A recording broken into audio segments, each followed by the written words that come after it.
প্ৰতিবছৰৰ দৰে বামুণীজান শ্ৰী শ্ৰী ৰাস মহোৎসৱত এইবছৰ তিনিদিনীয়াকৈ কাৰ্যসূচী ৰখা হৈছে।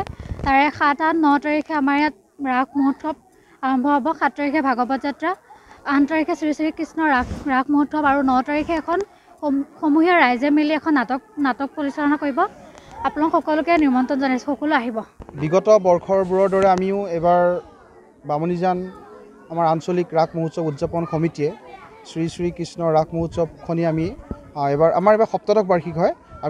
আমি অনুষ্ঠিত কৰিবৰ কাৰণে মঞ্চস্থ কৰিছোঁ আৰু আমাৰ এই অঞ্চলটো এটা বৃহৎ এটা অঞ্চল হয়। ইয়াতে আমাৰ 5-6খনমান গাঁও মিলি পেলাই আমি এই অনুষ্ঠানটো প্ৰতি বছৰে ধুনীয়াকৈ সমিল মিলেৰে আমি পাতি আহিছোঁ।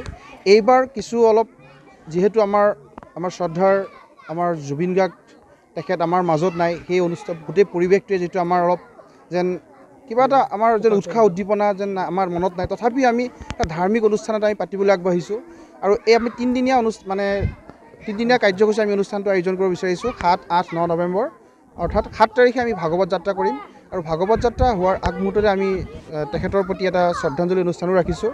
গতিকে সদাশয় ব্যক্তিসকলে আহি তেখেতক ইয়াত শ্ৰদ্ধা জনাব পাৰিব।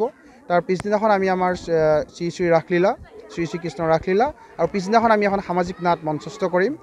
অভিজিত ভট্টাচাৰ্যৰ দ্বাৰা ৰচিত অৰ্ধাংগিনী, যে যোৱা বছৰ আছিলে আবাহন থিয়েটাৰত, সেই নাটকখন আমি মঞ্চস্থ কৰিব বিচাৰিছোঁ। আৰু গতিকে সকলো দৰ্শককে বা সকলো ধৰ্মপ্ৰাণ ৰাইজকে আমি আমাৰ এই অনুষ্ঠানটি উপভোগ কৰিবৰ কাৰণে আপোনালোকৰ জৰিয়তে আমি নিমন্ত্ৰণ জনাইছোঁ।